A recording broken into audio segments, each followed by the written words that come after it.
media series talking all things wrestling across North Jersey. This is Season 6, Episode 4. I am Corey Doviak, and we have a lot to talk about tonight. We got a great show set up for you.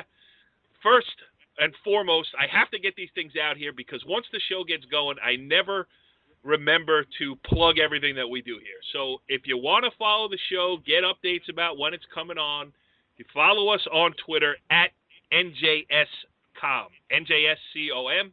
If you're looking for old shows, you can go to our YouTube channel, which is youtube.com/North Jersey Sports. And if you're looking for Kenny Sarajan, he's sitting right there across the phone lines from me. What's up, Kenny?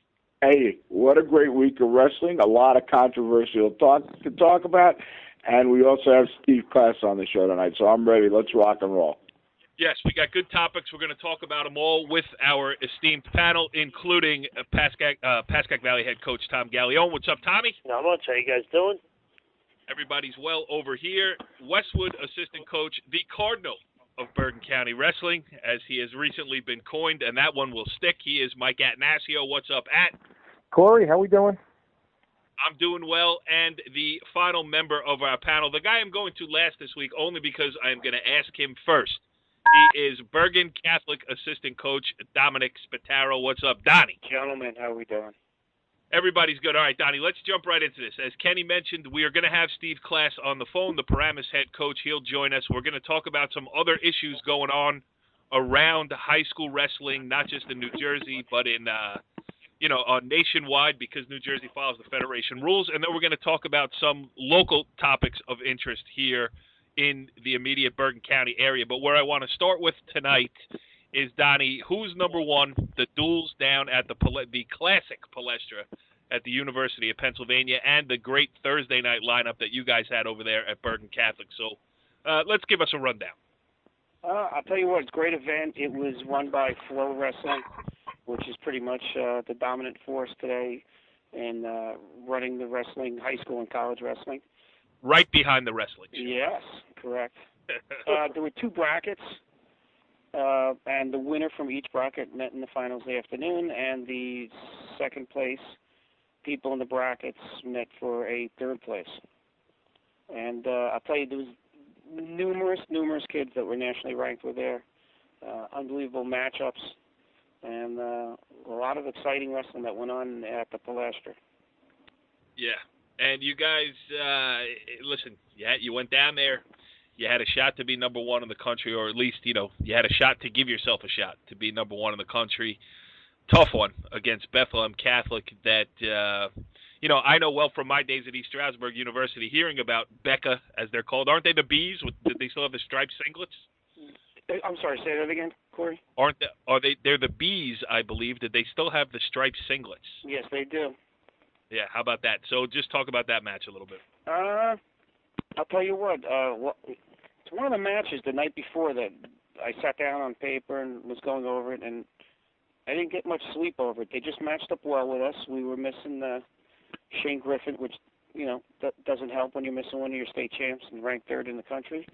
And what it really came down to is we had about 3 or 4 close matches, 1 or 2 point matches that we didn't win. And what we always talk about here on the show is if you want to be a really good team, you got to win the close matches, and we just didn't do that.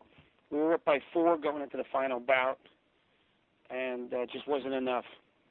It came down to 106, and our 106-pounder got pinned by a really good quality kid, and we lost by 2.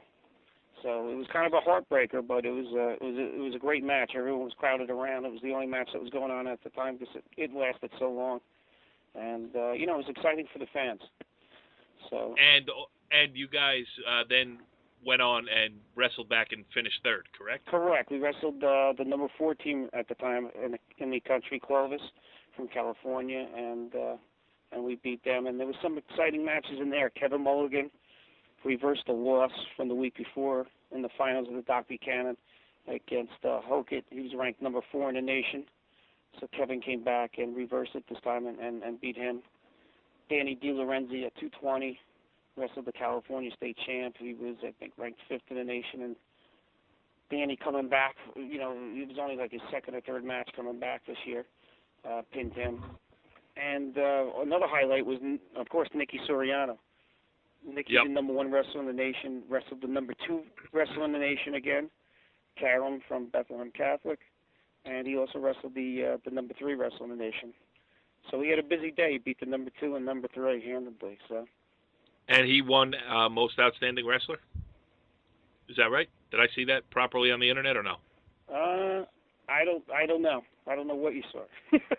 All right, so we'll give him the Wrestling Show Most Outstanding Wrestler for his contributions down there. Kenny, what I missed? All right, Kenny, you set up what happened on the in New Jersey with Bergen Catholic. Well, Donnie had that nice. First of all, Donnie, I'd like you to talk about what happened, the relationship between you guys and Clovis on Thursday night.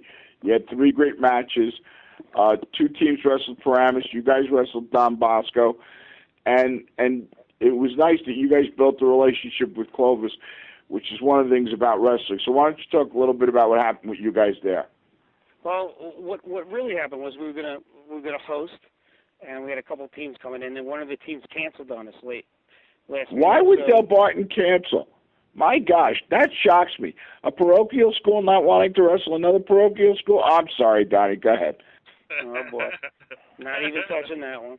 Don't you touch it. That's why I did it for you. I called Don Bosco, and they were, I'll tell you what, I want to give them credit because at the last minute, we were supposed to wrestle them at the end, toward the end of the month, and they agreed to come in on a short notice and wrestle Clovis, the number 14, and wrestle us.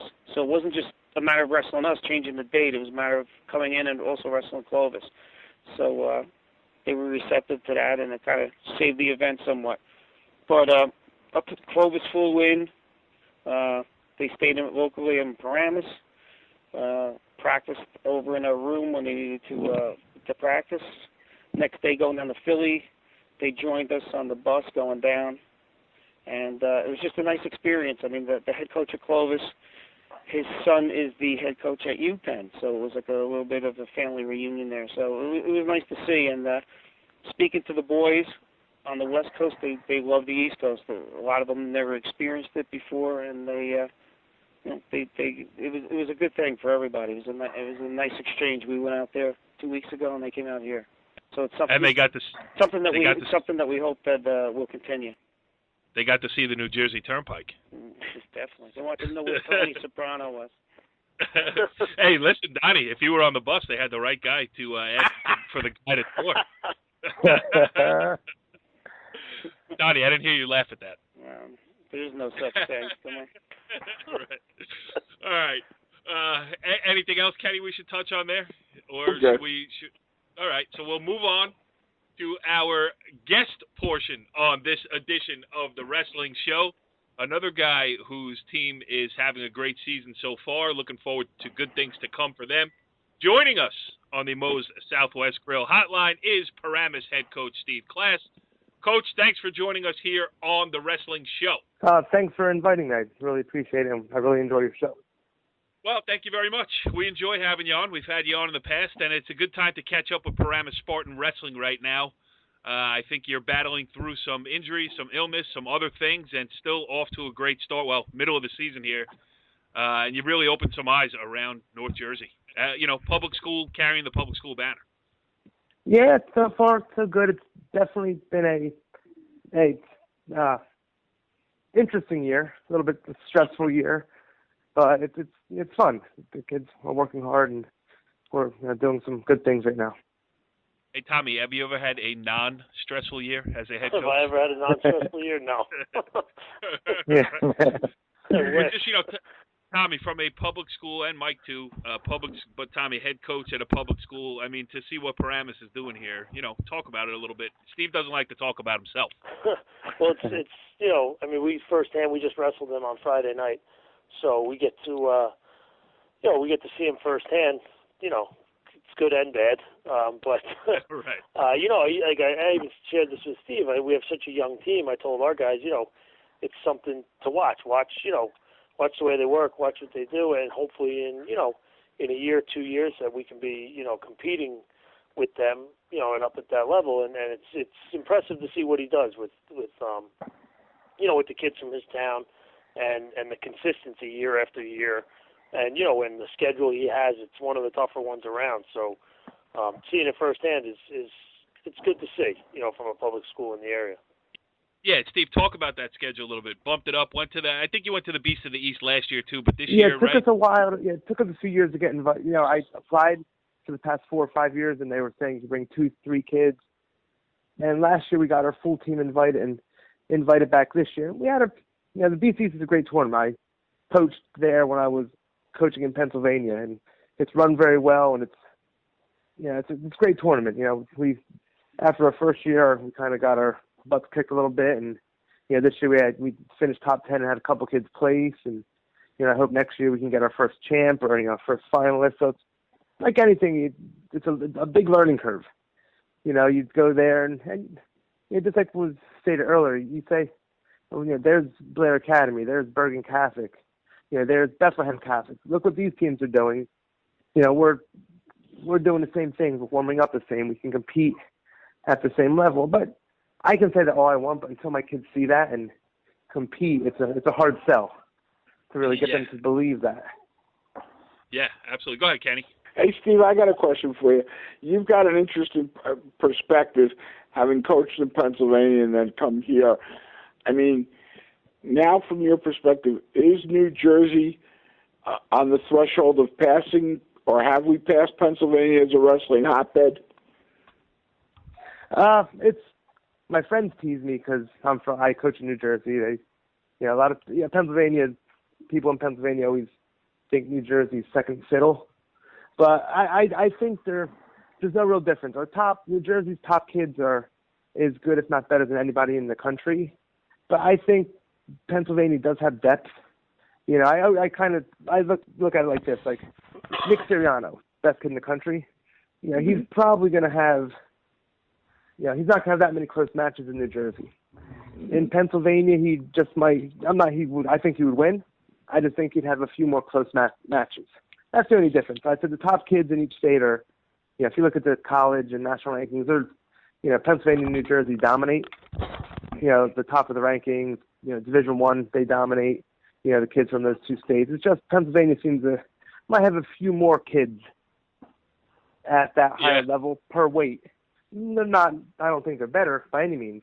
It's just a few more kids, and it's a bigger state too. I think they have almost double the amount of schools, which would tend to have a little more depth. Yeah, absolutely. What do you got, At?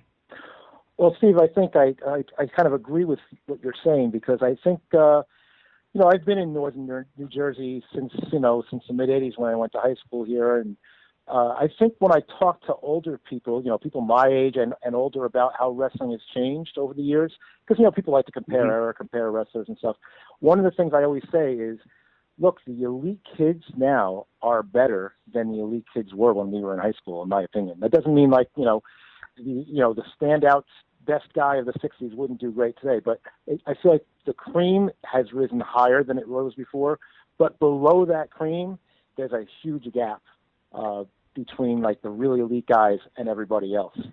So I want to say, I feel like you've only been here a couple of years, but you've kind of crystallized what other people have been saying about our area and about New Jersey wrestling for a long time.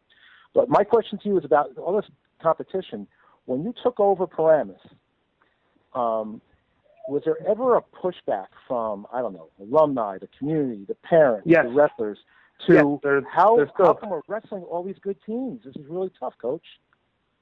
It is. There's still pushback.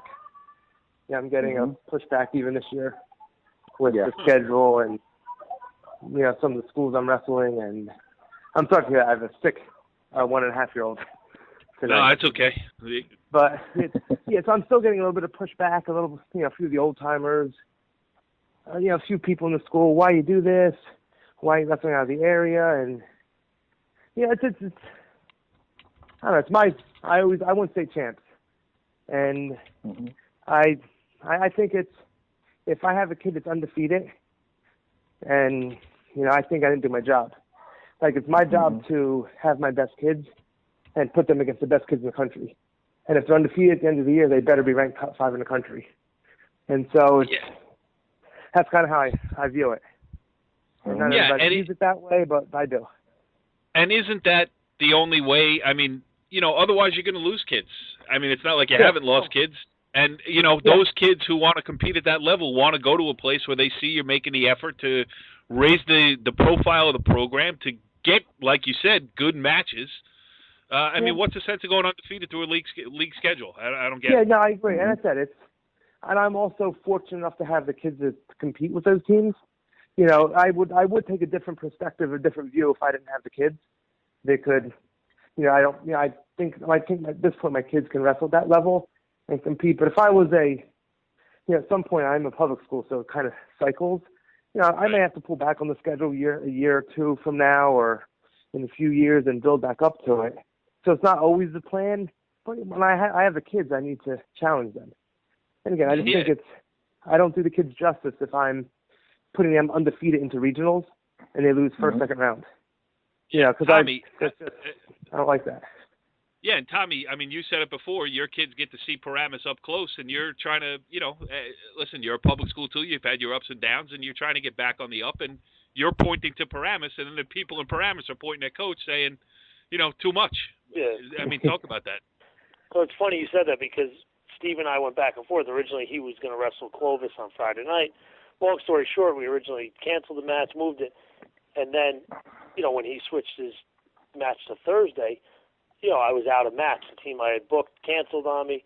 So I reached out to Steve again and said, hey, you want to set it up? And so I got kind of what Steve was saying, like some parents and some people saying, why are you wrestling him? I said, what the hell? They have absolutely nothing to lose, So in that regard, for some of the younger guys, you get the grief. And I just think it's pretty comical that he gets the grief because he does have one of the better teams in the state, and and I agree with his philosophy. Why not? If you have the kids, challenge them so they're ready when they get to Atlantic City. Yeah, I mean that's a great. If you have the horses, why not? Steve, I got a question for you. It's Ken Sarajan. If a young guy comes in, takes over a program, now Paramus has a long history of great wrestling, but what advice would you give to, we got a lot of young coaches coming in, new coaches everywhere, and actually the four of us on this show right now are all educators and coaches, so we have a little different perspective, but... Don't lump me in with that, Ken. I ain't no educator. I said the four of us, I was ignoring you. I meant me, Steve, Mike, and Tommy, not you. Well, you just hang on. We'll get to you when we're ready. If anybody has ever learned anything from me on this show, I apologize, and it's completely by accident. Yeah. So Steve, a young guy becomes a head coach, takes over a program. Right. What would you tell him about building not just a team that's going to be good for a year? What are the keys to building a successful program?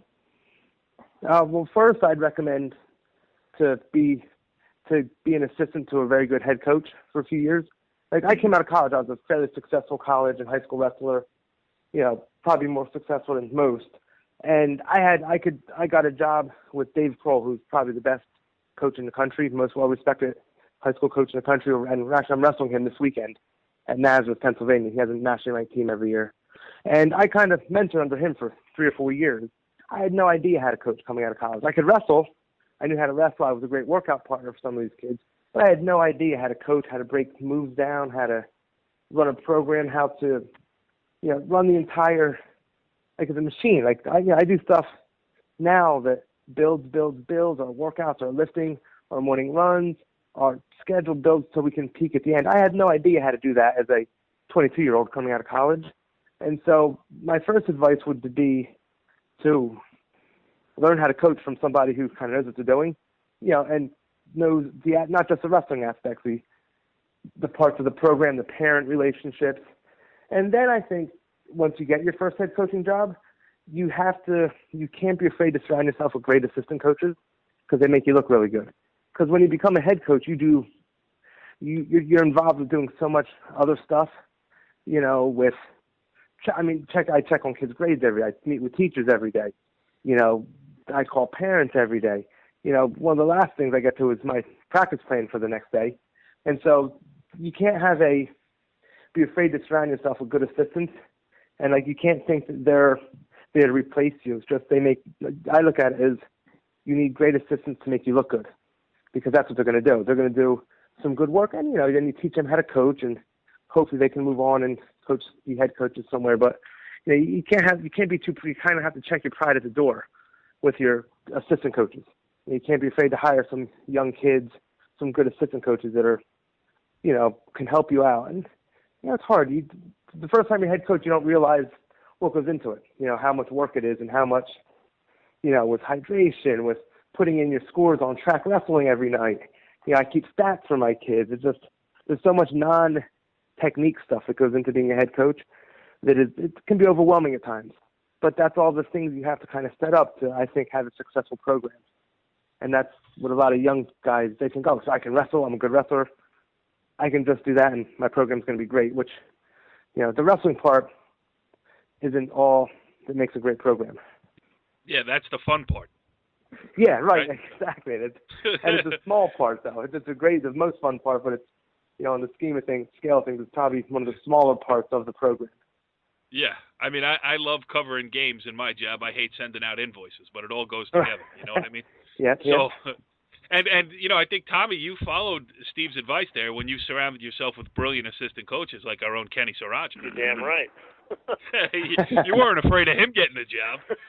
Actually, in all honesty, let's give Tommy credit. Tommy just added a great. The last couple of years, he brought in Danny Murtaugh, who was a district champ for Westwood, and he brought in Frank Cagnino, who was a 3-time state champ, 2-time national champ. So Tommy has elevated, since he got rid of my fat ass, he's elevated the level of his staff. Yeah, I mean, he's not afraid to cut the dead wood, Tommy. Yeah, we talked about that just on Friday night about Cagnino coming in and wrestling and knowing how to wrestle with the kids and the great technique. But it's a learning. There's a huge learning curve on how to be a head coach. It's just, and young kids have to learn. You have to be taught. All right, Steve, last one for me. I don't know if anybody else has anything else, but where do we go from here now? We're in that, that middle of the season. It's friggin' cold outside. There's sickness running around. You know what I mean? You got to focus. It's not time for districts yet. Well, we have our schedule. I've kind of pulled off from the schedule. Like, I know this week I only have 2 matches. Next week I only have 1 match in the quad on Saturday. The following week I don't think I have anything. The week before sectionals. And so this part of the year I'm overworking my kids a little bit, I think, with 2 practices a day, harder practices. I kind of do stuff a little weird. I don't train my kids at all for stamina until I started last week. So I don't really care if they're in shape until I start to get them in shape now. So the beginning of the year, we're never in shape. So I use this part. I scale back on the schedule, kind of overtrain my kids a little bit. And then the week before districts, I scale back again. We're only having, hour and 10-minute practices, hour and a half practices with morning runs, morning lifts. And so this is the part where I'm kind of wearing them down a little bit and getting them in shape. But I still have a few tough matches. I'm looking forward this weekend. I go to Nazareth and wrestle them, and I might need a snowstorm to help us in that one. I don't know. They're a really good team, and I'm going against my old coach, Dave Krolwijk. Again, I mention all the time, is the best coach in the country, and so I'm not going to outcoach him. And so, and I'm also trying to get healthy. I think right now, from the Beast to my Beast to the East lineup, I think I have 6 different starters right now from my team that took 10th at the Beast to the East. And so I'm trying to get back to that lineup, which I think might have been my optimal lineup. It's just I'm nowhere near getting that lineup on the mat right now. And so, get 1 kid back, 2 kids back, hopefully be injury-free with less matches and lighter practices. And so, I'm just hoping to get healthy for the sectional, the run to sectional and group championships and then through the individual things. Yeah, I think that's everybody's goal. Anybody else got anything for the coach? No? I take that as a no. Nope. Silence across the room. Steve Klass, another great appearance here on the Wrestling Show. We certainly do appreciate it. And, you got a lot of admirers on this show, seeing what you're doing there with the Paramus Spartans. Really, it's a tough gig.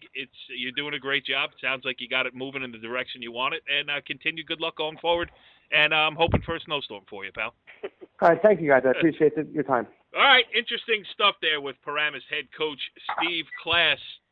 We're going to move on to some other topics here that we want to touch on. Certainly topics of local interest, topics of wrestling overall. and some other things. Kenny, so why don't you take it over from here? Well, the first question I have is for Donnie. Steve talked about how he had loaded up the schedule at the beginning of the year, and nobody loads up the schedule with tough matches more than BC. You go Beast of the East, you go to the Doc Buchanan, you do the new Who's Number One.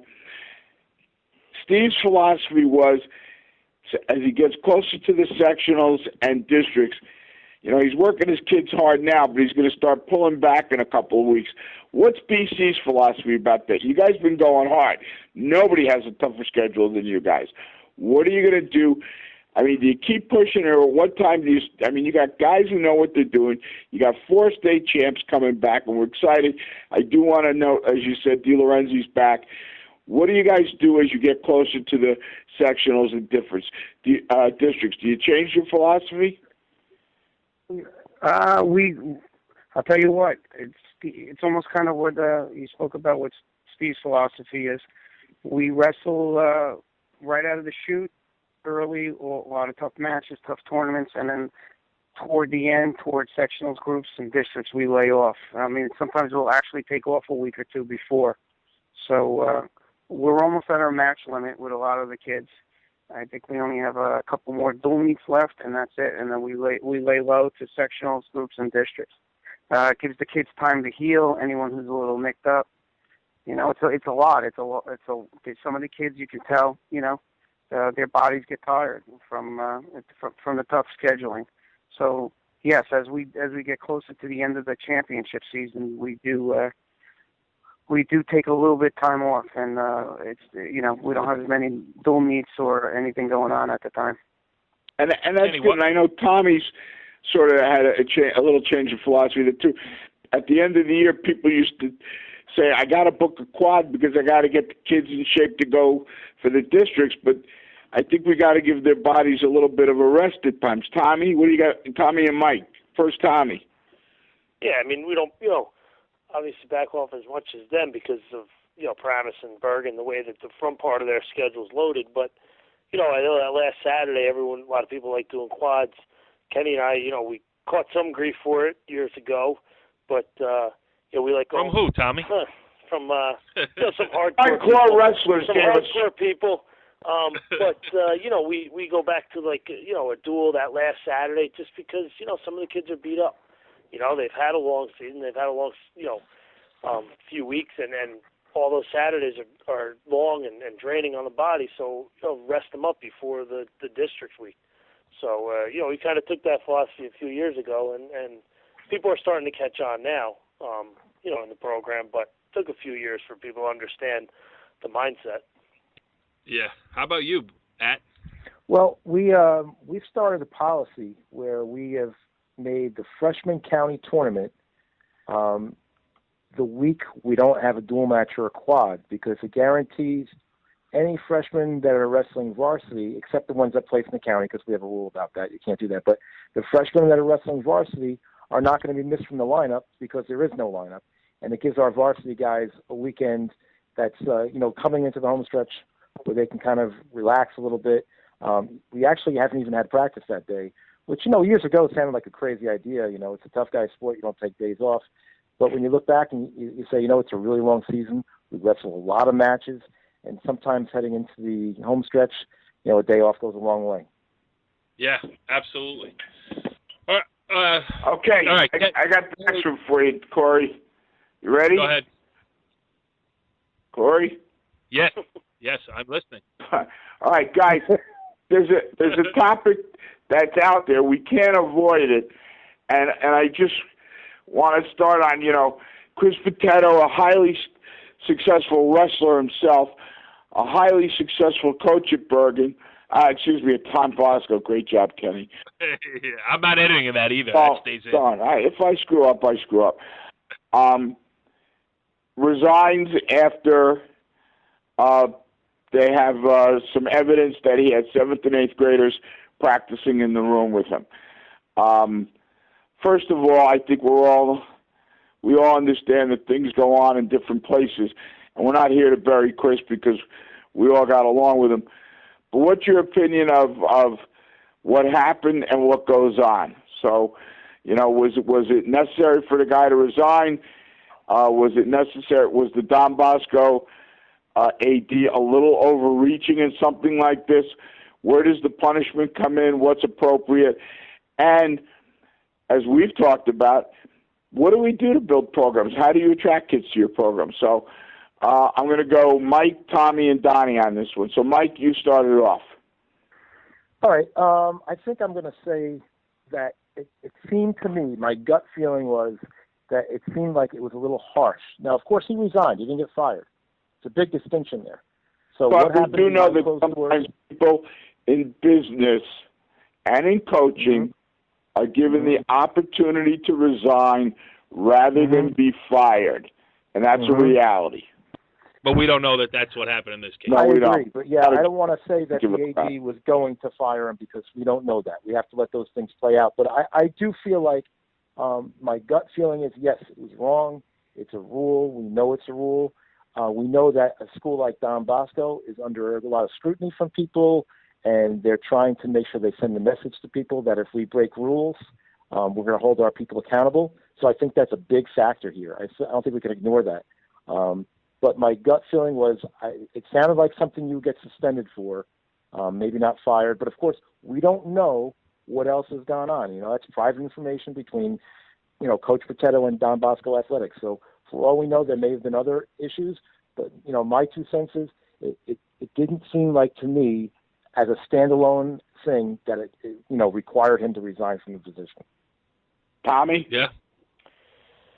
Yeah, I agree with Mike. I mean, reading some articles and hearing the story, there's, I'm sure there's other stuff out there. It did seem, a little harsh, and like you just mentioned, Kenny, there's always that option, resign, before fire you, and then you hear, stuff of 8th graders in the room, and Mike kind of touched on, they're under scrutiny, but it's pretty harsh. It's a tough stance to take when I'm sure that, not saying, but I'm sure it goes on at other places, and, it's a shame that it happened when it did, and then the night that it happened, leading into that match with Bergen Catholic and so on, but, it's a tough situation for all.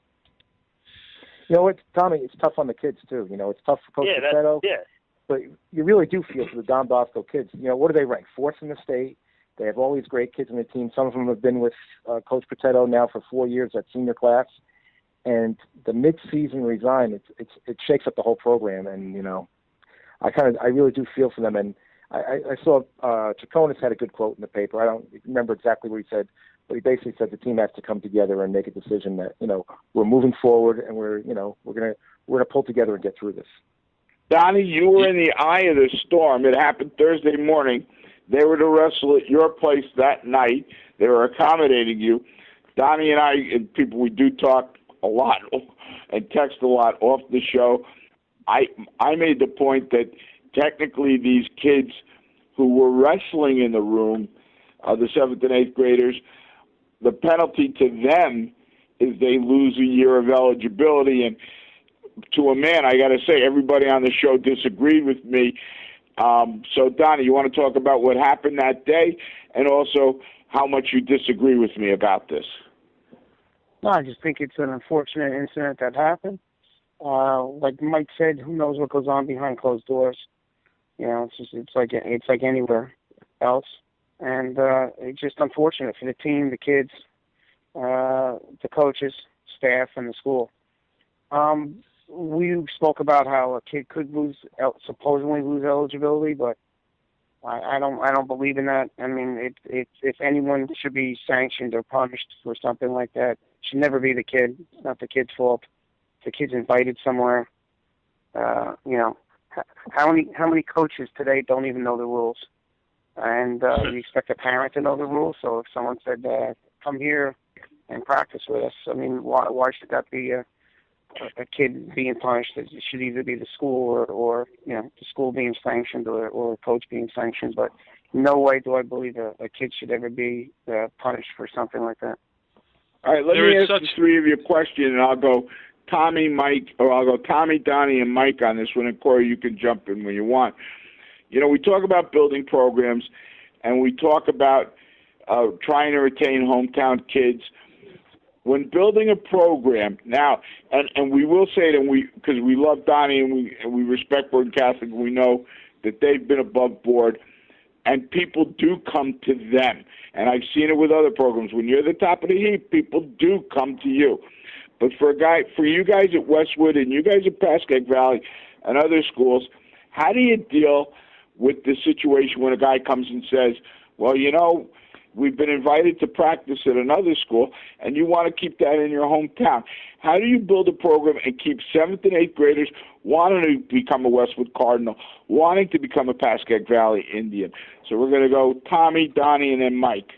But wait, and also wanting to become a Don Bosco Prep Ironman, because they also have a right to build a program too. Okay, that's good. Good point. Okay, so go ahead. No, it's a good point, Corey. But a few ways, and we've had this before, where parents, want the kid, or they say that they're practicing other places. Can they practice with you guys? And obviously the answer is no. But we have some junior wrestling nights where we, have them at a home duel match. Take picture, try to get them. That way we have the junior wrestling has home matches. Actually, this week we're wrestling Friday night at 5:00, the varsity, and then junior wrestling is wrestling a dual match after us. To kind of make it a nice night like that, to feel part of the entire program. We have guys stay at practice throughout the week, kids, coaches, myself, try to stay here and there during the season at the rec practices to try to build that relationship with the kids. And, we had our junior home match Saturday, January 9th, where we wrestled a try, and then all our kids stayed and all the coaches stayed to, for until 8 o'clock on Saturday night to build that relationship with the kids. Yeah, you're making it a community event, which is what high school sports is all about. Go ahead, Ed. Well, you know what, Tommy? It sounds like we're running the same program. We're doing a lot of the same things over there, so I don't have too much to add to it. But like a little thing I did this year, which I don't know, we took the Washington Township Wrestling logo. They came up. They had this artist that made this great thing. Their logo was WTW for Washington Township Wrestling, and they have a really cool looking cardinal. And I made that cardinal into a WCW lettering, and we're using that for our logo right now. So those little kids see the same logo they wear in their singlets, on their wumps and everything else. They see that on our logo, on our stuff, and they're buying our stuff. So look, little things, obviously the stuff Tommy said is much more important, but you have to look to little things like that. What can we do to help our kids identify with our high school program and feel like they're part of it? Sometimes you have to get a little bit creative and think about, shirt logos and things like that. Yeah, and Donnie, before you answer, Bergen Catholic is in the eye of the storm. I mean, let's be honest about a lot of the public versus non-public stuff that's come up. When you're talking about it in wrestling, the fingers point at Bergen Catholic. Look what they're doing. Now, I'm sure, you being who you are, you know the rules. So I'm sure that you're very careful in not breaking them, because you guys, I'm sure you understand over there, and correct me if I'm wrong, but I'm sure you've had conversations with Dave Bell about, hey, we got to be above board, we got to be clean, and, we're going to take the kids that want to come to us. You talk about it. I mean, you've got to talk to Dave Bell about. Dave's been running the program for 18 years. I mean, he knows the deal, and But do you guys feel it? Can you feel the eyes on you?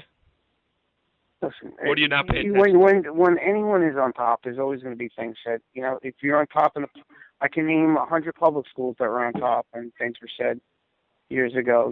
Or just even recently about that. I mean, when you're on top, there's always eyes on you. So there's nothing you can do about that. If you don't do anything wrong, you don't have nothing to worry about. Yeah. No, I agree. I just wanted to put that on the record there. And from my perspective, I've written the story a million times about, soccer comes to mind a lot, because you see the kids, they get the little kids involved. They give them a penny or a T-shirt, and they let them run the sidelines, get the ball when it goes out of bounds, and throw it back in. And I write the story every time about how great it is. It's a, community involvement. It's building a program. It's, how many times have I had a guest on any show here with any sport saying, what are you doing to get involved with the rec league, with the youth league, with the local club teams to get these kids to come to your high school? And I just, it's gone. Everybody's so hypersensitive about recruiting. every kid has a right to go to the school, and their parents obviously as well have a right to send their kids to the school where they think that that kid is going to have the best high school experience, whether it's all for high level, non-public football as we have here in the Big North Conference, or whether it's, NJIC, small school volleyball. All of those options should be on the table for all these people. So I think, I'm against recruiting. I am against athletic advantage. I am against many of these things, but I am not against giving kids as many options as they possibly have, because for most kids, it's not about the Division I scholarship. It's about being happy in a place, and if a place can make them feel welcome, I don't think there should be anything about breaking the rules. And if an eighth grader, if somebody, I have a daughter who's in seventh grade who's very into sports, and if somebody gives her a T-shirt, man, she wears that T-shirt all over the place, running around, going to school, going, hey, where'd you get that T-shirt? And she proudly wears it, proudly tells them. So, while the adults in this whole thing, the legislative bodies, the journalists, the coaches, they have to take a responsible stance and make sure, try to clean it up as best they can. But in the grand scheme of things, we always seem to lose sight of it, that it is high school sports. So let's just move on and play. Right, Kenny? All right. We're ready for the question of the week. All right. Now, this is Mike Att's question of the week, Kenny? It's actually Mike Att's question of the week. All right. So wait a minute. I have something for that. Because sometimes when taping late at night, Kenny Sarajan gets tired. Because sometimes he tries to think and nothing happens. Because sometimes his question just ain't that good. This time, it's Mike Attanasio's question of the week.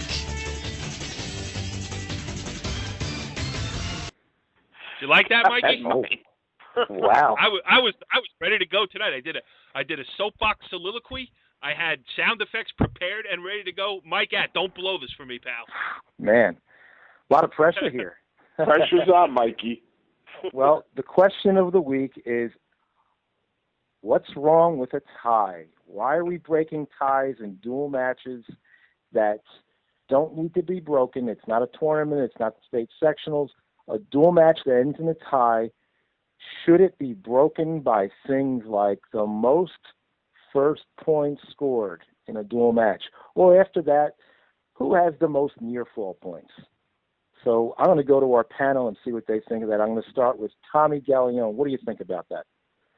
That's well done, Mike. Well done. Thank you. I personally, we've been on. There was one year we lost 4 matches on criteria, and 2 of them were most first points scored. So, kind of felt this firsthand. I think they have to do away with it. I think there's no reason why you can't end a dual meet during the season with a tie.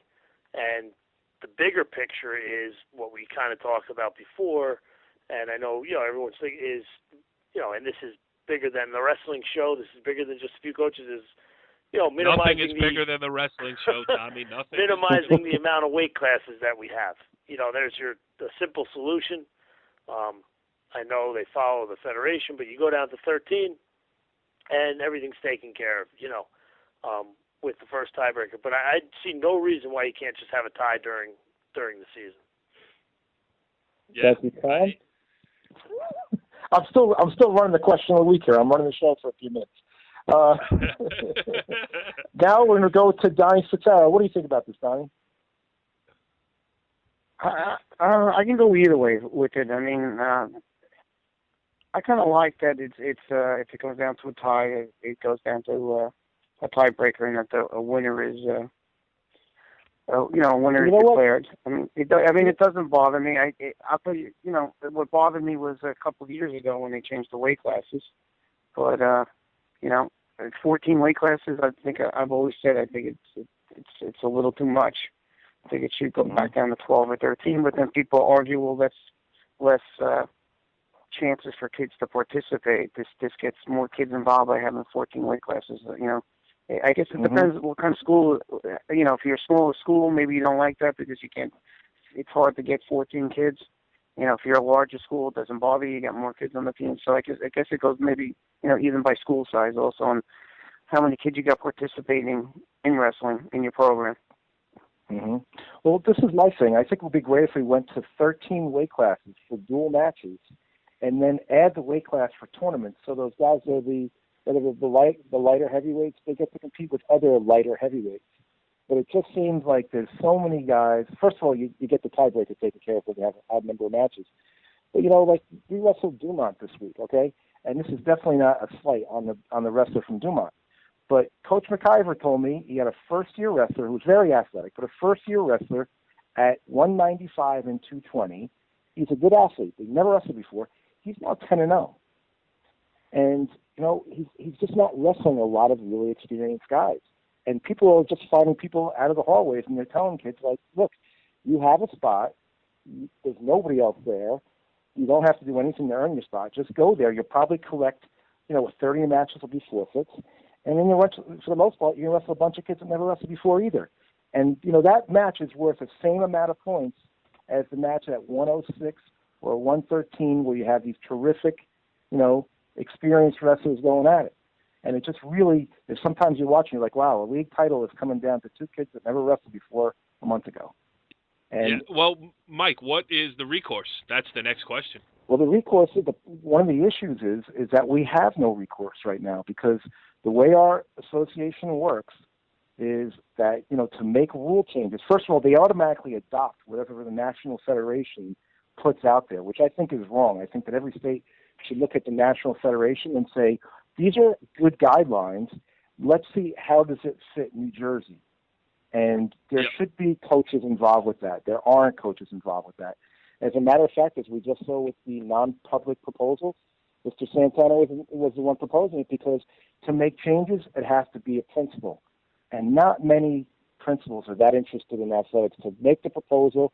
And there's a lot of steps. There's a lot of meetings. So that doesn't really happen. Then we have our wrestling committee is the other way to do it. The wrestling committee in New Jersey hasn't met in over a year.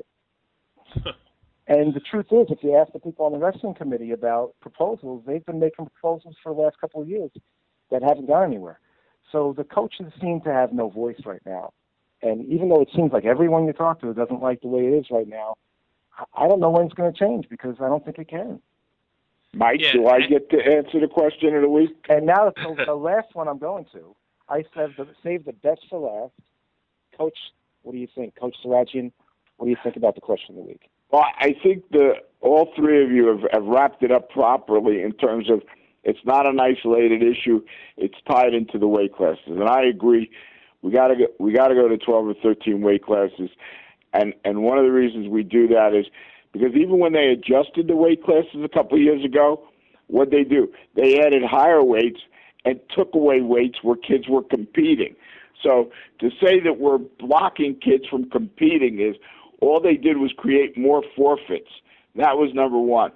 The reason I don't like the criteria, and if you could cut it down to two criteria like Donnie was talking about, and then if they don't meet those, it's a tie. And if you want the criteria to be most matches won, and if there's 13 bouts, or you want it to be most pins, you know what? I get that. But when you have a situation, and Tommy and I faced this a couple of years ago, where you can manipulate it, because if you know you got a kid who's going to get packed, and you hold him back, yes, the forfeit counts as much as a pin, but it denies the other team the opportunity to get those first points or most near fall points. And we were confronted with a situation that if we held the kid back, we could have improved our situation. So I think any time that criteria, I think it's 4 through 10, can be manipulated, that just shows how wrong that is. That's my...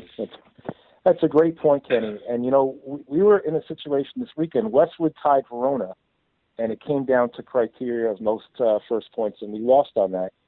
If I was to have the audience of Stephen Timko or someone that had the power to make decisions on these things, I would say to them, do you realize that on the sidelines, instead of us putting out wrestlers, we were adding up points. We almost had a delay in the match while we sat there and went through who has the most first points scored, who has the most near fall, and the end result could have been us choosing not to put wrestlers out, which is the opposite of what we're supposed to be doing. And in the end, the last match in our bout was 106, and we knew that if they forfeited at 106, because we have a pretty good 6-pounder, if they forfeited at 106, that they were going to have most first points. So at like 182 and 195, we're thinking of it. We actually sent our kids out, but we're thinking closely about, should we sit our guy? Because if he does get pinned and does get taken down first, we're not going to win the match. This is not what our sport's about. Right. You know? That's stupid. Well, that was And you know what, who does that on the sideline for Tommy? Big Jim Gallione sits down, and whenever we're in a tight situation, he'd be sitting there letting us know where we stood. That's the same situation Kenny talks about at Fairlawn. We sat there and we said, if we don't send the kid out, we win. But what are we doing for the kids here? Now we're saying, no, don't go out there and wrestle. Don't work all week because we want to win the match by not sending. It's just not the right message to send to the kids. It's dumb. Yeah, it should be about the competition on the mat. Certainly not the pencil pushing on the sidelines. No offense to Big Jim Gallione, by the way. And we anyway, wish him well. He's not. Yeah, he just had his. We can't reveal because of HIPAA laws, but we wish Big Jim well on his recovery. Absolutely. We wish Kenny Sarajan well on his continued recovery. We wish Tommy well on taking care of Kenny as he continues his recovery. And Mike, in response to your beautifully handled, well-asked, and well-managed question of the week, I would like take this opportunity here in the closing moments of The Wrestling Show, Season 6, Episode 4, to invite the entire wrestling committee to join us next week. We'll have an open-air forum, and we will reconvene that wrestling committee that's been sitting idle for the better part of a year. We'll make the sport better. Hey, even if nobody else wants to do it, Mike, I'm your guy. I will handle the heavy load here. How about that? Awesome. Love it. See you next week on The Wrestling Show. Follow the leader.